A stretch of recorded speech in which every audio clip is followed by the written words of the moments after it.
इस क्वेश्चन में देखो क्या दिया गया है, the sum of ages of a mother and a daughter is 50 years. Also 5 years ago the mother's age was 7 times the age of her daughter. The present age of the mother and daughter respectively are, यानी कहा गया है यहाँ पर दो जनों का as दिया गया है, उनका उम्र दिया गया है, एक है माता और दूसरा है उसकी पुत्री। ठीक है, उन दोनों का जो एज का सम है वो 50 के बराबर है। 5 साल पहले जो माता थी, जो मदर एज था, वो 7 times था किसका, उसके डॉटर का, 5 साल पहले का। ठीक है, तो कहा गया है अभी प्रेजेंट का एज कितना है वो बताओ। तो अगर हम मदर्स एज को मान लेते हैं, मान लो मदर्स एज को मान लेते हैं x ईयर्स, राइट, और डॉटर एज को मान लेते हैं y ईयर्स, राइट। ऐसा क्यों माने, ताकि दो क्वांटिटी में आ जाए। अब क्या कहा गया, the sum of ages of a mother and daughter is 50, यानी x प्लस वाई किसके बराबर है, 50 के बराबर, राइट। अब देखो x प्लस वाई है, दो वेरिएबल है, हम चाहेंगे कि एक ही वेरिएबल में आए। इधर हम x को y के टर्म में रिप्रेजेंट करेंगे या फिर y को x के टर्म में रिप्रेजेंट करेंगे। क्यों करेंगे, क्योंकि ना बाद में जब भी हमें कैलकुलेशन करना होगा हम एक ही वेरिएबल में करेंगे। उससे क्या होगा, एक ही वेरिएबल अननोन रहेगा और वो एक ही वेरिएबल अननोन का वैल्यू निकल जाएगा। तो जब एक वेरिएबल का अननोन वेरिएबल का वैल्यू निकल गया तो दूसरा वेरिएबल हम निकाल सकते हैं, राइट।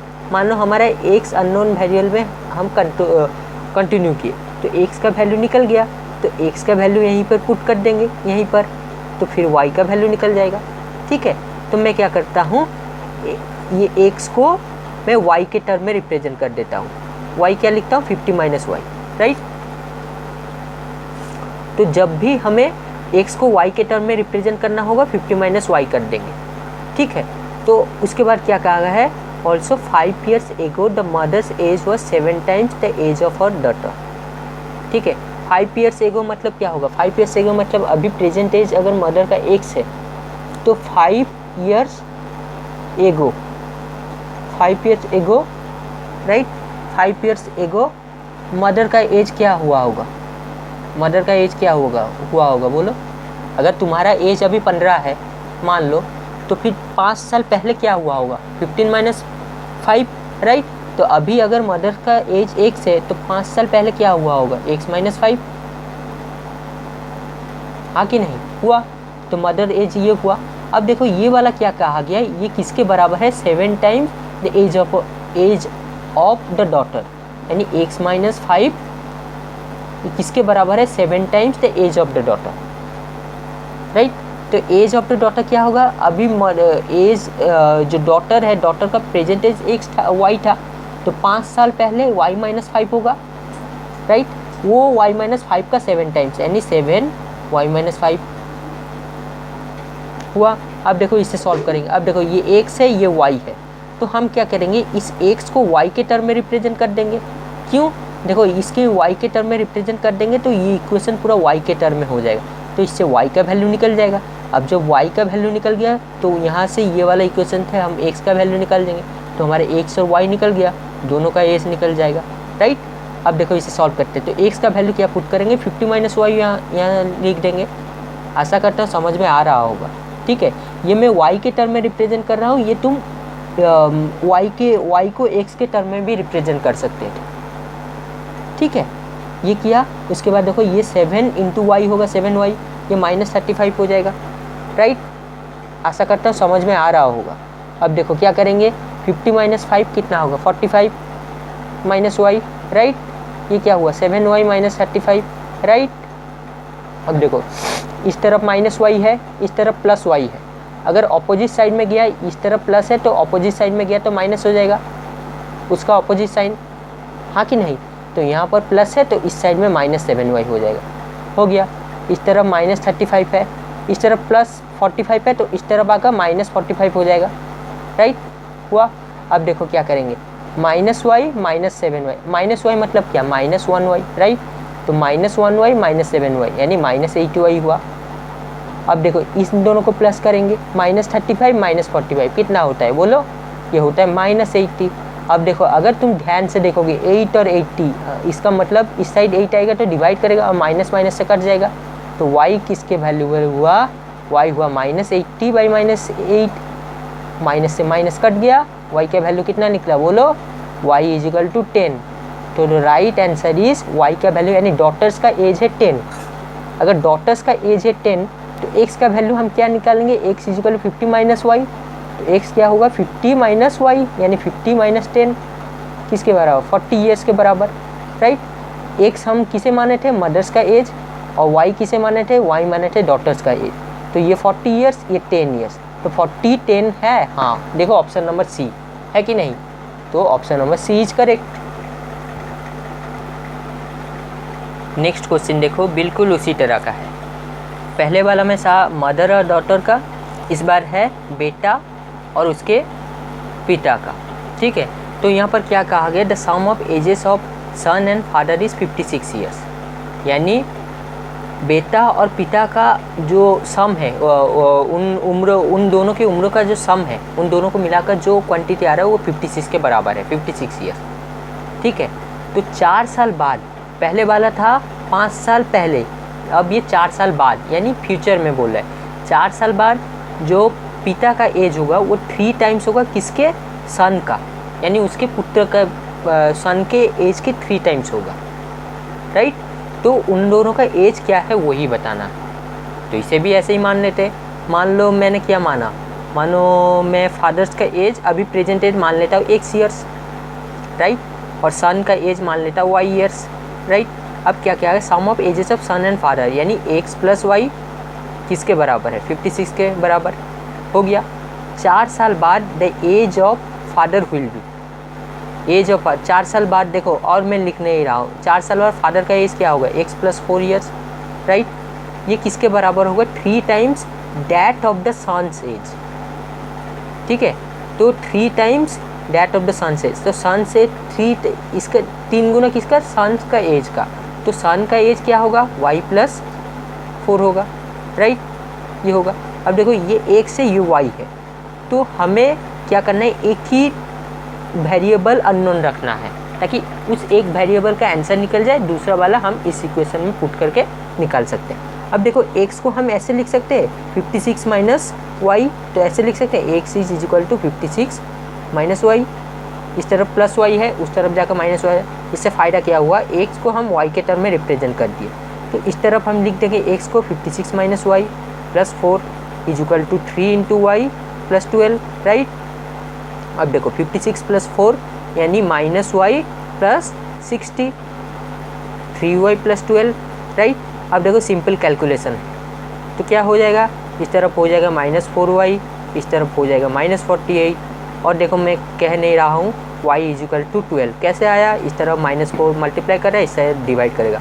y अगर 12 ईयर्स आया, और y को हम क्या माने थे, यह है सन्स का एज, तो बेटा ये फादर का एज क्या होगा, फादर का एज होगा 56 माइनस वाई, यानी x is equal to 56 minus 12, right.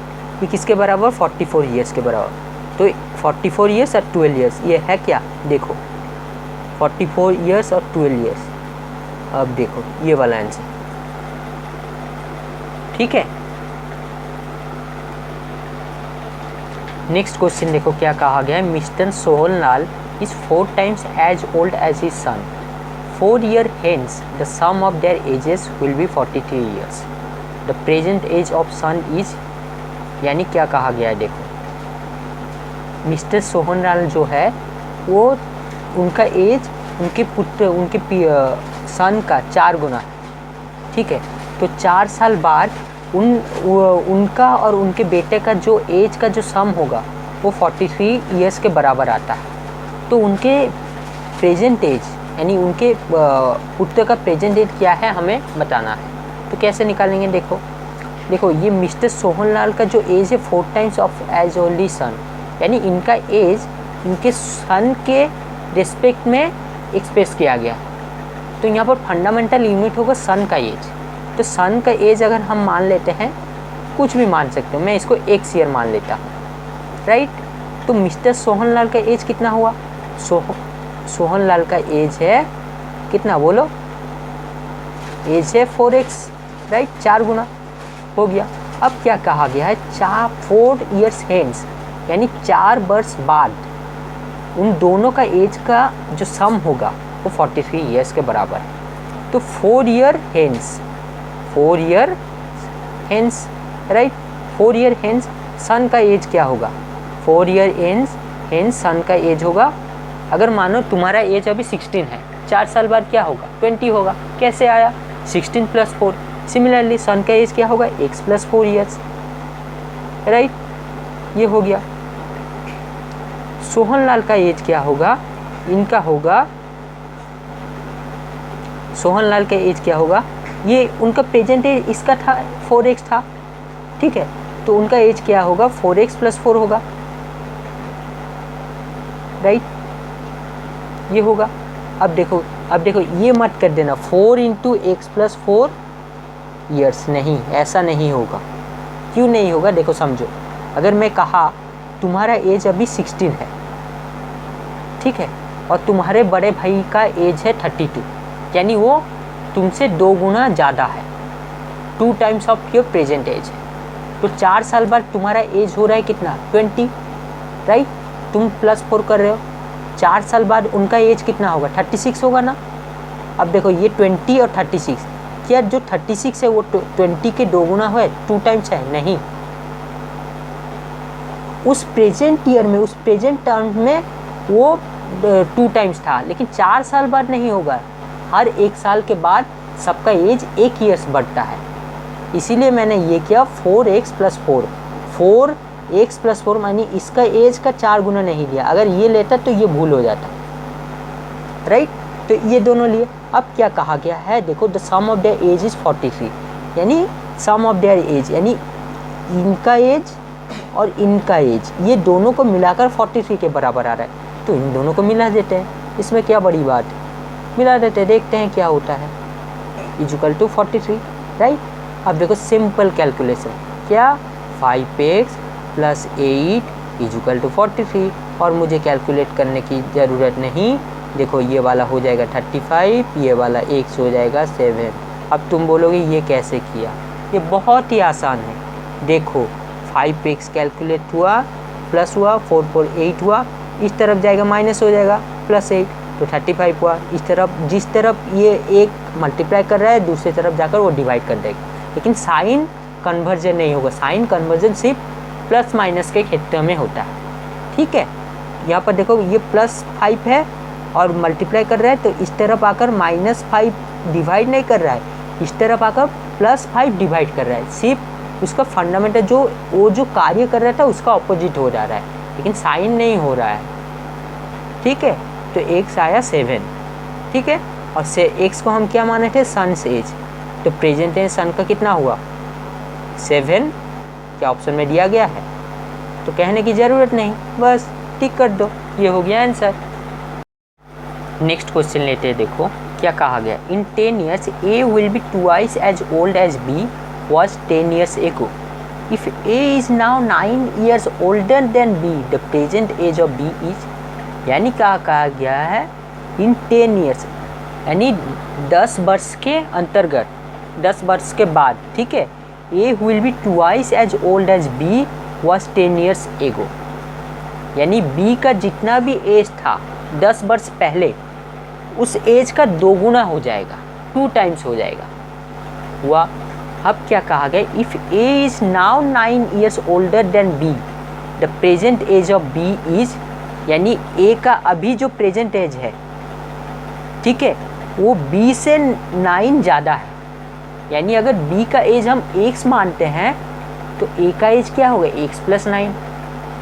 मानो तुम्हारा प्रेजेंट एज है 20 और तुम B हो, तुमसे जो A की बात की जा रही है उसका एज है 29, तो A तुमसे कितना बड़ा हुआ प्रेजेंट एज में, 9 ईयर्स बड़ा हुआ, राइट, वही कहा जा रहा है, वो जो A है वो 9 ईयर्स ओल्डर है, यानी 9 साल बड़ा है, किससे, B से, तो प्रेजेंट एज B का क्या हुआ।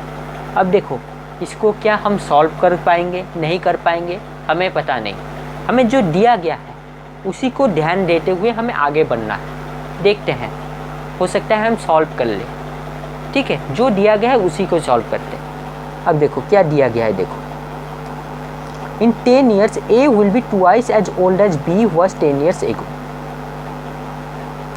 तो B का अगर प्रेजेंट एज हम मानते हैं X, ये प्रेजेंट एज है B का X years, ठीक है। तो 10 years ago B का एज क्या होगा? 10 years ago B का एज क्या होगा? तुम ही बोलो। 10 years ago X माइनस 10 होगा, राइट हुआ। अब A का क्या क्या है? A will be twice as old as B was 10 years ago, 10 years के बाद हुआ। तो A का एज क्या होगा? A का एज होगा एज आफ्टर 10 years। देखो इन 10 years कहा गया, यानी फ्यूचर का बात कर रहे हैं। अगर मैं कहता हूँ 10 वर्ष में, 10 वर्ष में मतलब क्या? मैं अभी से 10 वर्ष में कह रहा हूँ, यानी आफ्टर होगा, प्रेजेंट से आफ्टर, इसीलिए मैंने आफ्टर लिखा। एज आफ्टर 10 years क्या होगा? ये किसके बराबर है? 2 times ऑफ B 10 साल पुराना जितना था, राइट। तो ये होगा B X माइनस 10 years हुआ। 2 times of X minus 10 years, 2 times क्यों? देखो twice as old as B was 10 years ago। अब देखो B का प्रेजेंट एज X है, तो 10 years ago ये X माइनस 10 हुआ। A का एज का क्या आ गया है? 10 years में वो होगा इस एज का twice, ये लिख दिए, हो गया। अब देखो क्या कहा, if A is now 9 years older than B, यानी हम क्या कह सकते हैं, ये जो A का एज है ये किसके बराबर है? 9 प्लस B के बराबर, यानी ये एज के रेस्पेक्ट में कहा गया है। तो इससे हमें एक बात पता चलता है कि हम A को B के टर्म में रिप्लेस कर सकते हैं और B को A के टर्म में लिख सकते हैं। इससे क्या होगा? एक ही अननोन क्वांटिटी रहेगा, उसी अननोन क्वांटिटी का वैल्यू निकल जाएगा। अब जब उस अननोन क्वांटिटी का वैल्यू निकल जाएगा, मान लो A का वैल्यू निकल गया, तो A का वैल्यू यहाँ पर पुट कर दिए, और यहाँ पर जब A का वैल्यू पुट कर दिए तो सिर्फ B अननोन क्वांटिटी बच जाता है। अब ये सॉल्व करके B का वैल्यू निकल जाएगा, राइट। ठीक उसी तरह हम क्या करेंगे, तो A को हम लिख सकते हैं 9 प्लस B, A को B के टर्म में रिप्रेजेंट किए। अब B को हम लिख सकते हैं, देखो A माइनस 9 हो जाएगा, राइट, ये एज के टर्म में होगा। अब देखो A माइनस 9 लिखा हुआ है, लेकिन B को मैंने X माना है एज के टर्म में, ठीक है। तो ये B को और कुछ नहीं ऐसे लिख सकते, X is equal to A minus 9। अगर मान लो मैं A को B के टर्म में रिप्रेजेंट कर रहा हूँ, मान लो जहाँ पर भी A का ईयर्स आएगा हम B के टर्म में रिप्रेजेंट कर देंगे, तो क्या लिखेंगे? B को मैंने X माना है, तो A का वैल्यू लिख देंगे X माइनस 9 ईयर्स, ये A का प्रेजेंट एज है। वही तो कहा गया, if A is now 9 years older than B, ये B का एज हुआ, उससे 9 ज़्यादा, ये प्लस कर दिए, राइट। एक ही टर्म को डिफरेंट तरीके से हम लिख सकते हैं, हुआ। अब देखो प्रेजेंट एज ऑफ B बोला गया है, ठीक है, तो प्रेजेंट एज ऑफ B बोला गया है। अब इसे कैसे करेंगे? सोचा, देखो कैसे लिखेंगे। देखो A का प्रेजेंट है जे X प्लस 9, और यहाँ पर देखो एज आफ्टर 10 ईयर्स, एज यानी एज आफ्टर 10 ईयर्स, मतलब अभी जो प्रेजेंट एज है प्लस उसमें 10 ईयर्स अगर ऐड कर दे तो ये इसके बराबर हो जाएगा। तो अभी जो प्रेजेंट एज है A का कितना है? X प्लस 9 है, ये B के टर्म में रिप्रेजेंट किए, आफ्टर 10 ईयर्स यानी प्लस 10 हो जाएगा, हो गया। और ये देखो इसको हम लिख सकते 2 इंटू एक्स माइनस 10, राइट, ऐसे हो गया। अब देखो इससे फ़ायदा क्या होगा, सिर्फ x ही अननोन रहता है, और x को हम क्या माने थे? x है B का प्रेजेंट एज, तो हमें B का प्रेजेंट एज निकल जाएगा, राइट। अब देखो अगर तुम ये समझने की प्रक्रिया से क्वेश्चन करो, मैथ को देखो तो आराम से समझ जाओगे। हाँ, पहले एक क्वेश्चन, 2 क्वेश्चन, 3 क्वेश्चन, 4 क्वेश्चन में डिफ़िकल्ट होगा, लेकिन तुम जब स्वयं इस तरह के क्वेश्चन सॉल्व करोगे, स्वयं डिफरेंट तरीके से क्वेश्चन सॉल्व करोगे, चाहे ये कोई भी बुक से हो, कोई भी चैप्टर से हो, ऑनलाइन हो, किसी भी हो, मैंने तुम्हें वो कॉन्सेप्ट समझने आना चाहिए। वो कॉन्सेप्ट का क्लैरिटी आता है, जब तक तुम क्वेश्चन नहीं करते तब तक क्लैरिटी नहीं आती, ठीक है, तुम्हें सहज लगने लगेगा।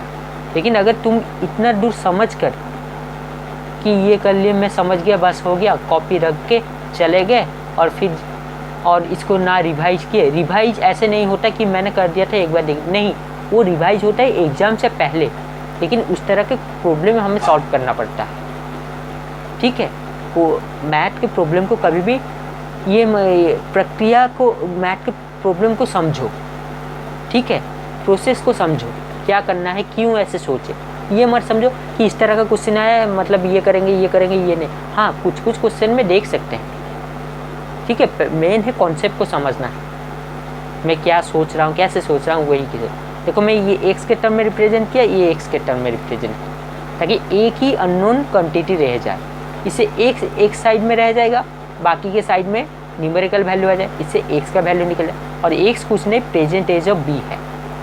एक्स को देखो, एज को, ए का एज को क्या मैं एक्स में रिप्रेजेंट करता हूँ? हाँ रिप्रेजेंट। और एक्स कुछ नहीं, बी का एज है, हमने पहले ही माना था बी, ठीक है। ये मैं बी को मान के चल रहा था, अगर तुम ए को मान के चले तब भी यही आएगा। समझ में आया? ठीक है, अब देखो इसको कैलकुलेट करते हैं तो क्या होगा, ये x + 19 राइट, ये होगा 2x, ये होगा -20 राइट। और समझा नहीं रहा हूँ कैसे कर रहा हूँ, आशा करता हूँ तुम्हें आता होगा ये, ठीक है। तो कैलकुलेट कर दे रहा हूँ। देखो ये एक साइड हो जाएगा x राइट, और ये हो जाएगा 39। तो यहाँ पर देखो 39 ईयर्स है, हाँ है। कौन सा नंबर ऑप्शन? सी। तो आंसर इज सी। अब देखो नेक्स्ट क्वेश्चन में क्या कहा गया, Rajan's age is 3 time that of Ashok. यानी रजन का एज है अशोक का 3 गुना, जितना है उतना एज है, यानी 3 टाइम्स, ठीक है।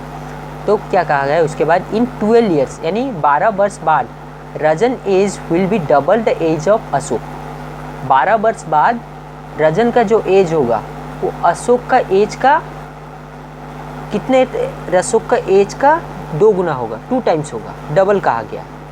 तो हमें क्या कहा गया, रजन का प्रेजेंट एज निकालना है, ठीक है। तो हमें क्या कहा गया, देखो रजन का जो एज है वो 3 टाइम दैट ऑफ अशोक, ठीक है। और माने रजन का एज जो है 3 टाइम्स है अशोक का, और 12 साल बाद अगर देखेंगे वही रजन का एज हो जाता है अशोक का जो प्रेजेंट, अशोक का जो एज है उसका डबल। मतलब 12 साल बाद अशोक का जो एज होगा उसका डबल। तो हमें जो दिया गया है उसको लिखते हैं, देखो फिर जो दिया गया है उसको लिखते हैं, फिर वहीं से निकालेंगे, वहीं से सोचेंगे, पहले नहीं सोचेंगे, ठीक है। जो दिया गया है वैसे लिखते हैं। देखो इसका मतलब ये नहीं कि तुम्हें मन में जो आए वो लिखते जाओ, नहीं, क्वेश्चन के अनुसार जो दिया गया है वही सोचो। हमें टाइम का सदुपयोग करना है, एनर्जी का सदुपयोग करना है, ठीक है। अब देखो क्या, Rajan age is 3 time that of Ashok. अब देखो Rajan age is 3 time that of Ashok, यानी अशोक के 3 गुना है। तो यानी हमें किसको पहले मानना चाहिए, रजन को या इसको? पहले अशोक को मानना चाहिए, क्योंकि ना अशोक के ऊपर रजन का एज निर्धारण हो रहा है। तो अशोक का एज अगर हम मान लेते हैं कितना, अशोक का एज को हम ठहरा देते हैं x ईयर्स राइट। तो रजन का एज क्या होगा, ये नाम भी ना थोड़ा अजब। तो रजन का एज होगा 3 टाइम दैट ऑफ अशोक, यानी 3x ईयर्स, सही कहा। उसके बाद क्या होगा, in 12 years Rajan age will be double the age of Ashok. 12 साल बाद रजन एज किसके बराबर होगा, double the age of Ashok, यानी 12 साल बाद, यानी after 12 years right, after 12 years Rajan age कितना होगा, रजन का एज होगा, रजन का एज क्या होगा, will be double the age of Ashok, ठीक है। अशोक का अगर x था तो 12 साल बाद अशोक का एज क्या होगा, x + 12 राइट, और x + 12 हुआ। और रजन का एज कितना हुआ, रजन का एज होगा डबल ऑफ अशोक एज, ये हुआ। तो अब क्या कहा गया, रजन का प्रेजेंट एज निकालो।